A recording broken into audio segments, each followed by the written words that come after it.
We can paint the world a beautiful picture, holding out for everyone to view. Tonight's video is an introduction into exponential growth and decay. So we're going to continue our graphing unit. We have a couple other types of graphs we need to explore. So if you'll take out your notes packet, you are on the page entitled Exponential Growth and Decay.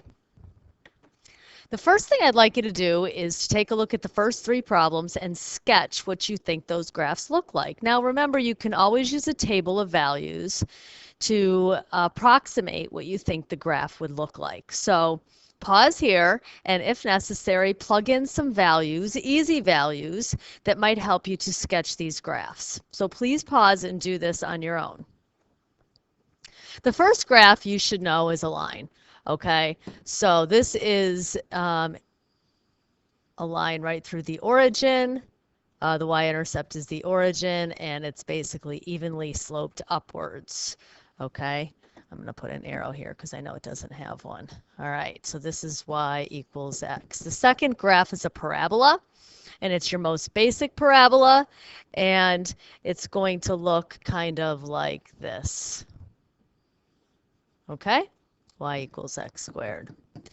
The third is your exponential function. And if you didn't know, you could have plugged in some values for x and see what y equals. Well, if x is 0, y is going to be anything to the 0 power is 1. Okay? If x is 1, it's going to be 2. If x is 2, it's going to be 4. If x is negative 1, it's going to be 1/2. If x is negative 2, it's going to be 1/4, etc. So this graph actually looks like this. Okay? And we call that exponential growth.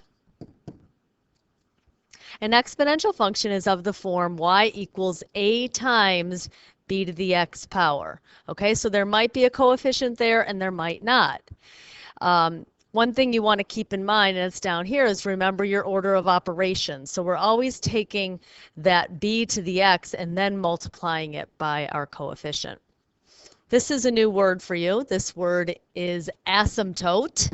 And an asymptote on a graph, you'll become more familiar with in Algebra 2, but it's a line that the graph approaches but never quite reaches or touches. So if you think about this graph here, it's never going to touch the x-axis. X can never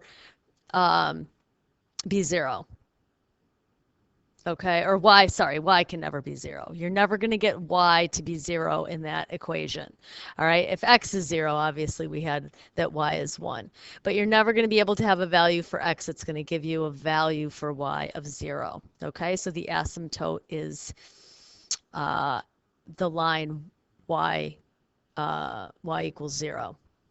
In the case of the parabola, it looks like you might have asymptotes, but you really don't. Parabolas do have a domain. That parabola would have a domain of negative infinity to infinity.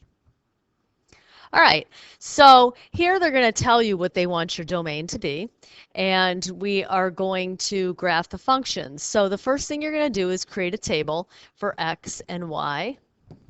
Okay, and -2, -1, 0, 1, 2, 3, and 4. And you're going to try to find what y equals. So if y is -2, or x is -2, y is 400. If x is -1, y is 200. If x is 0, we have 100. If x is 1, we have 50. X is 2, we have 25. Remember your order of operations, okay? So I'm taking 0.5 to the second power, multiplying it by 100. Then if x is 3, it's 12.5, and if x is 4, it's 6.25. So obviously these aren't the nicest things in the world to graph, but we can graph them based on what we see here. Okay, so one of the things we need to do is calibrate our y-axis probably a little differently. If I made each of these 50, Is that going to work? 50, that would be 100, 200, 300, 400. So -2, 400, -1, 200, 1 was going to give me 50, and I said that was 100, so this is 50.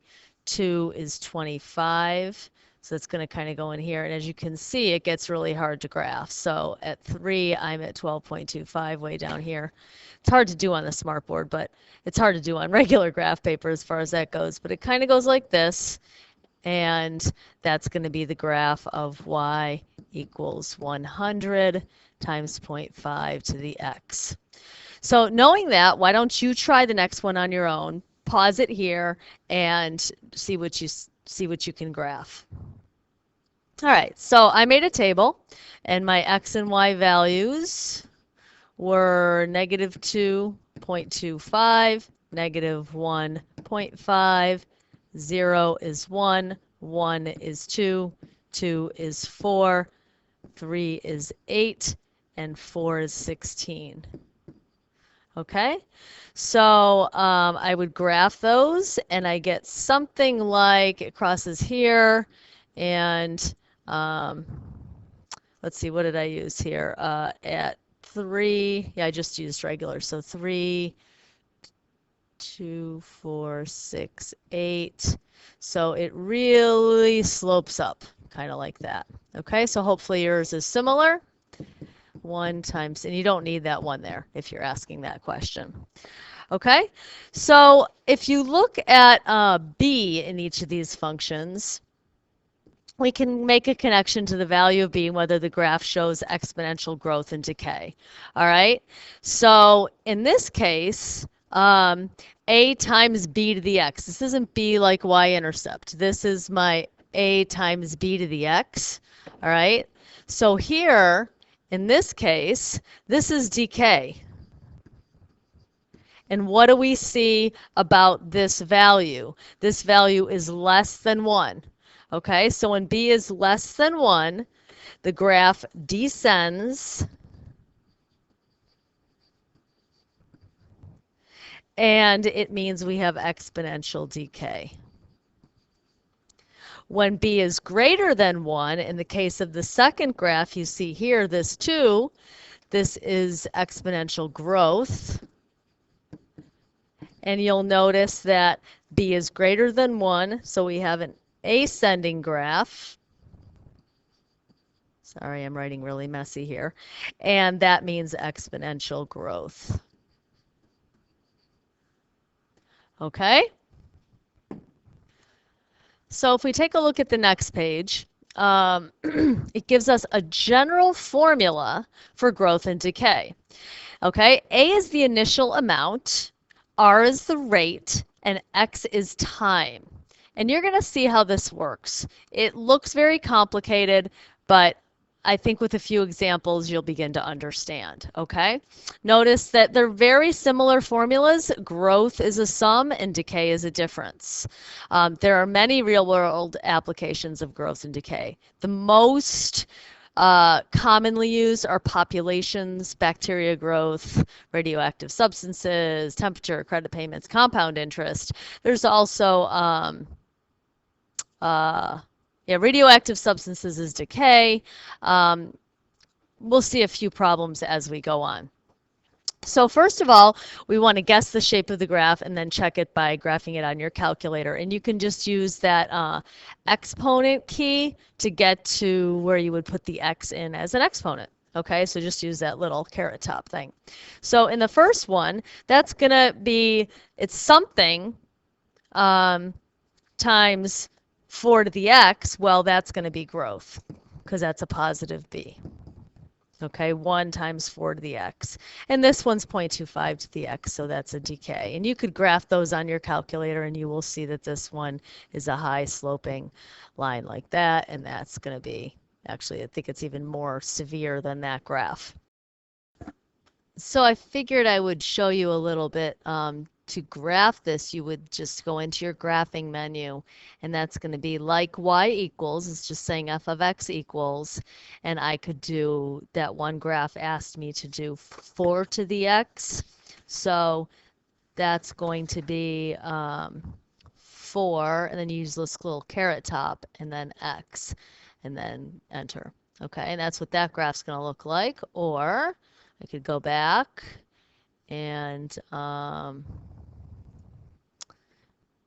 new document, no, add a graph, and in this case it's going to be 0.25 to the x, so 0.25 to the x, enter, and there's your graph. Okay? Alrighty. All right, so for each example, determine if the graph will show growth or decay, and then give the percent of increase or decrease from the time period. So if you look at those formulas up above, this is telling you that if you want to see the percent of increase, that's your rate. Okay, so look at the first example. It says y equals 4 times 1.2 to the x. Well, how can we put this in a format of y equals 4 times something plus something, or something 1 plus or minus some number, and then to the x? What is that going to be? Well, that number has to be, this number is going to have to be 0.2, right? So that means a 20% increase. Make sense? It's pretty intuitive, actually. So why don't you try the next 3 on your own and come back and check with me.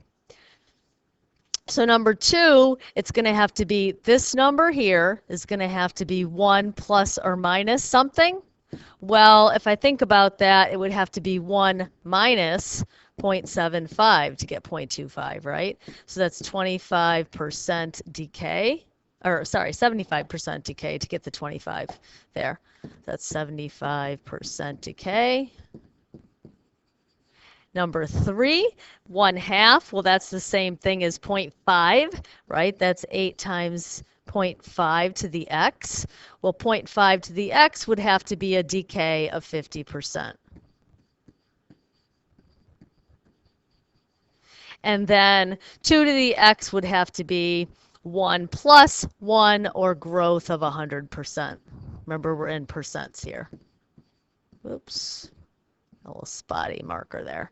Okay, so hopefully we can get a little practice done on this tomorrow. I would like you definitely to complete your tickets to come in, because I think there should be some questions on this, and then we're going to spend a couple days practicing. So have a great night, and I will see you tomorrow.